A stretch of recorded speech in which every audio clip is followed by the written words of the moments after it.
როგორც მესმის, ეგრევე ჟი, ანუ ღმერთის ყოველი ქმედება ადამიანურად გადადგმული და ყოველი სიტყვა ადამიანურად წარმოთქმული არის მამისნება, იგივე ძისნება, როგორც ღმერთისა.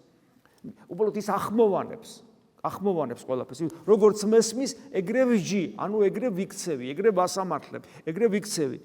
და ჩემი სასჯელი აგრძელებს. არის მართალი, სასჯელი ჩემი მართალარს. რატომ არის მართალი ჩემი სასჯელი? და აქ არის ეს ფორმულა, რომელიც ჩვენთვის, ამას ხო ჩვენთვის ამბობს, რომ ჩვენ რო გქონდეს ყოველდღიურობაში ეს წესად. რატომ არის ჩემი სასჯელი მართალი? რამე თუ არა ვეძიებ ნებასა ჩემსა, არამედ ნებასა მომავლინებელისა, ჩემისა მამისას. თუ გვინდა რომ მართლები ვიყოთ, ნუ ვეძებთ ჩვენ სიმართლეს, ჩვენ ნებას, არამედ ვეძებოთ ნება ჩვენი ამ ქვეყნად მომვლინებელი ღმერთისა.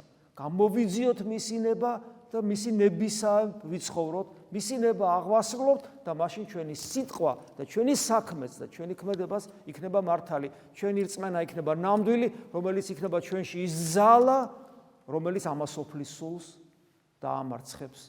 ამინ.